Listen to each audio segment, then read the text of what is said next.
Hi guys, this is Mark Magnifico Magsayo. You are watching Channel Manoy.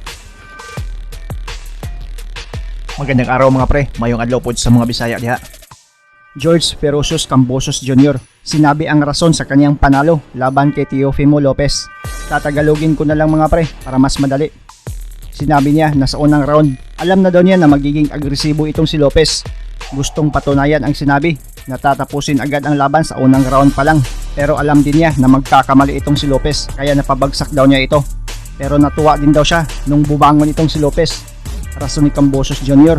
na kung napatulog daw niya itong si Lopez, sasabihin na naman daw ng mga tao na lucky punch lang ang nangyari. Pinakita daw niya ang bilis, lakas at footwork sa laban.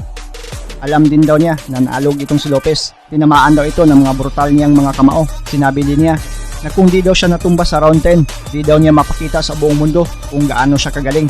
Dahil bumangon daw siya, bumawi at nagkipagsabayan. Na-outlanded niya si Lopez sa round 11 at round 12. 41 na kamao ang tumama kay Lopez mula kay Cambosos Jr. at 16 na kamao lang ang tumama kay Cambosos mula kay Lopez. Nabanggit din ni Cambosos Jr. na ang rounds of sparring nila ni Manny Pacquiao ay ang nagbigay kumpiyansa sa kanyang sarili. Bago daw mag-umpisa ang laban, binubuo daw siya ng mga supporter ni Lopez, pero nasa otak daw niya na siya ang papalakpakan pagkatapos ng kanilang laban. Dagdag pa ni Cambosos Jr., I am a warrior, I am a Spartan warrior.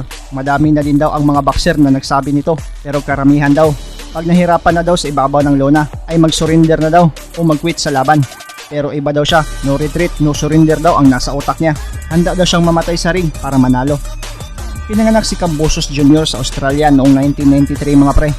Pero ang kanyang grandparents ay galing sa Greek, isang lugar sa Sparta.